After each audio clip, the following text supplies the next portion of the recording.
My name is Eleanor Thompson, and I'm 80 years old. For 7 years, I thought my daughter-in-law was an angel. She called me mom, brought me groceries, and even moved into my big house to take care of me. But one rainy Tuesday night, my 6-year-old grandson Benny crawled into my lap and whispered 6 little words that changed everything. Grandma, don't trust her. Those 6 words saved my life and cost my daughter-in-law the $4.5 million she was plotting to steal. This is the true story of how a child's whisper exposed the darkest betrayal of my life. I lost my husband, Robert, in 2018. Cancer took him in just 6 short months. After the funeral, our only son, David, was completely lost. He had a good job, but also a mountain of student debt and a new wife, Vanessa. Vanessa was so beautiful, always smiling, always hugging me. She'd say, "Mom, Eleanor, you shouldn't be alone in this big house. Let us move in. I'll cook for you, drive you to your appointments. We'll be a real family again." I cried happy tears that day. I gave them the entire upstairs and kept my little bedroom downstairs. I even gave David the spare key to the safe where I kept my husband's papers. I had $4.5 million in total. The house was valued at $2.8 million, plus retirement accounts, some stocks Robert bought in the 80s, and a small life insurance payout. I told them, "When I'm gone, it's all for you and Benny. I just want to spend my last years with my family." Vanessa would kiss my cheek and say, "You're going to live forever, Mom?" And I believed her. The change started so small, I almost missed it. Vanessa began helping with my medicine. She'd count my pills out loud in front of David, saying, "Mom forgot again today." She started telling him I was getting confused. She changed the passwords on my banking app, claiming it was for my safety. She even told the neighbors I was starting to wander and asked them to call her if they saw me outside alone. Every time I tried to push back, she'd wrap me in a hug and whisper, "I'm only protecting you, Mom." David worries so much. And David, my sweet boy, who once told me I was his hero, he started to believe her. He would pat my hand and say, "Mom, maybe we should look at assisted living, just to keep you safe." I felt myself shrinking. I stopped arguing. I just smiled and nodded while my heart was breaking in silence. I was becoming invisible in my own home. Then came that Tuesday night in October. Benny was staying with me because Vanessa and David were on a date night. We were cuddled up in my room, under the quilt my mother made back in 1962. I was reading him The Little Engine That Cooked. Suddenly, he closed the book, looked up at me with his big brown eyes, and put his tiny finger to his lips. "Grandma, don't trust her." I thought I'd misheard him. "Don't trust who, baby?" He glanced toward the door, scared. "Mummy, she says when you go to the old people house, we get all the money. She says you're going to forget everything soon.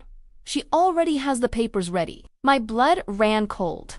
He was only 6 years old. He didn't fully understand what he was saying, but he knew it was wrong. I hugged him so tight, I was afraid I'd break him.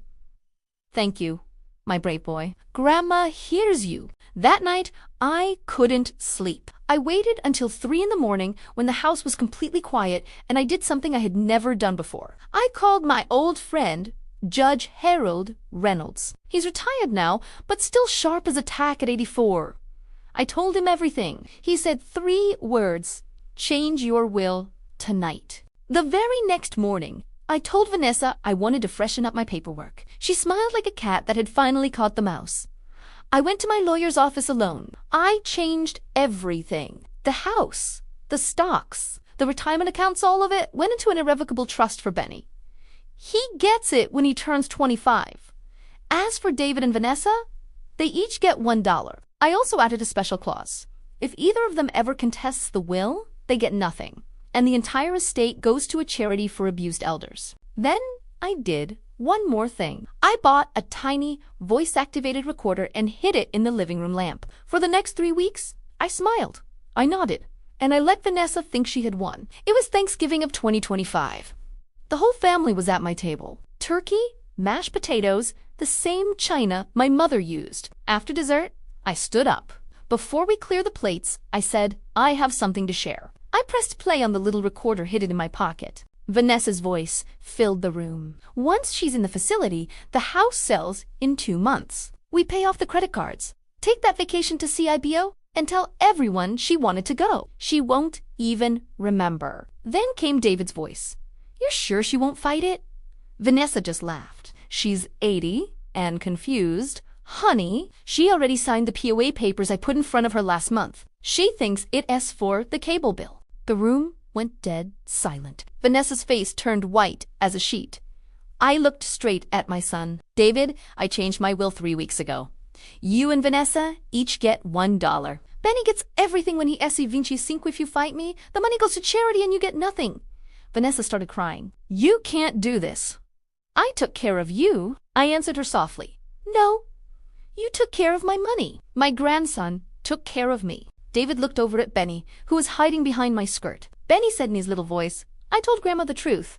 Daddy, that was the moment my son broke. He started crying like the little boy I once rocked to sleep. Vanessa screamed, grabbed her purse, and stormed out of the house.